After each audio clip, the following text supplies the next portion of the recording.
জিয়াউর রহমান বলতেই তারা বাংলাদেশ বুঝতো, যে বাংলাদেশ বলতেই মুসলমান দেশগুলো জিয়াউর রহমান বুঝত। এই ঘটনাটি 1986 সালের, আব্বা মারা যাওয়ার প্রায় 6 বছর পরের ঘটনা, 5 বছর 5.5 বছর পরের ঘটনা। আমি প্রথমবার আম্মার সাথে ওমরা করতে গিয়েছি। এটি মাগরেবের, মক্কায় তখন আমরা, এটি মাগরেবের সময়কার ঘটনা। মাগরেবের পরে এশার নামাজের আগে আমরা সৌদি গভর্নমেন্টের দাওয়াতেই গিয়েছিলাম।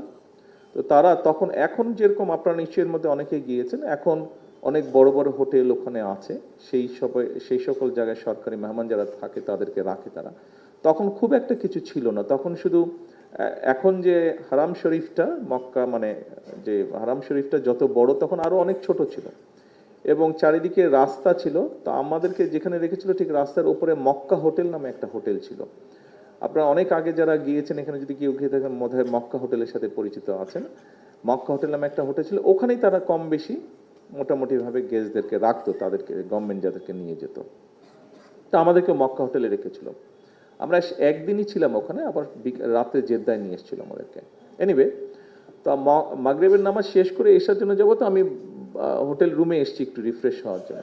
তো আমি লিফটের সামনে দাঁড়িয়ে আছি, লিফট আসবে, 2-3টা লিফট, খুব বড় যে হোটেল ছিল নট দ্যাট। তো লিফটের সামনে দাঁড়িয়ে আছি, লিফটের জন্য অপেক্ষা করছি। আমার পাশে এসে আরেকটি লোক দাঁড়ালো। লোকটি দাঁড়ালো, তো লোকটিকে দেখেই বোঝা যাচ্ছে, ওর ড্রেস দেখেই বোঝা যাচ্ছে যে ইন্দোনেশিয়ান, মালয়েশিয়ান হলেও হতে পারে, তবে মোটামুটিভাবে বলা যায় ইন্দোনেশিয়ান, ওরা যেরকম ক্যাপ ট্যাপ পরে ওরকম। তো লোকটি আমাকে দেখলো, আমাকে দেখে তারপরে আমাকে বলল কোন দেশ, খুব সংক্ষেপে বললো উইচ কান্ট্রি, এইভাবে বললো। তা বললাম বাংলাদেশ। লোকটা 2 সেকেন্ডের মধ্যে আমাকে বললো ও বাংলাদেশ জিনিসটা রেকগনাইজ ওভাবে করলো না, কিন্তু ওর সাথে সাথে বললো ও জিয়াউর রহমান। আমার নিজের সাথেই ঘটনাটাই ঘটলো। ও বললো যে ও জিয়াউর রহমান, মানে জিয়াউর রহমান বলতেই তারা বাংলাদেশ বুঝতো, যে বাংলাদেশ বলতেই মুসলমান দেশগুলো জিয়াউর রহমান বুঝতো। এটাই ছিল সন্তান হিসাবে আমার আরেকটি এক্সপিরিয়েন্স, যেখানে সন্তান হিসাবে পিতার জন্য আমি গর্ব অনুভব করেছি। এই কথাটা দিয়ে আমি আজকে আপনারা এখানে যারা আছেন, এবং এখানে মিডিয়ার অনেকগুলো ক্যামেরা আছে, নিশ্চয়ই এখানে লাইভ কানেকশনও আছে, এটা দিয়ে যেটা সংক্ষেপে আমি বোঝাতে চাইছি সকলকে, সেটি হচ্ছে শহীদ রাষ্ট্রপতি জিয়াউর রহমানকে হেনরি কিসিঞ্জার বলেছিল দেশ স্বাধীনের পরে, দুর্ভাগ্যজনক দুর্ভিক্ষের পরে, যে বটমলেস বাস্কেট।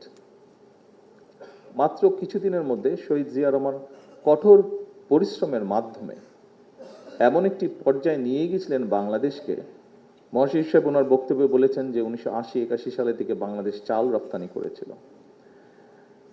শহীদ রাষ্ট্রপতি জিয়া রহমানকে এত অল্প সময় এমন জায়গায় বিশ্ব দরবারে নিয়ে গেছিলেন যে মানুষ শহীদ জিয়া বা বাংলাদেশ বললে দুটোকে একসাথেই বুঝতো মানুষ।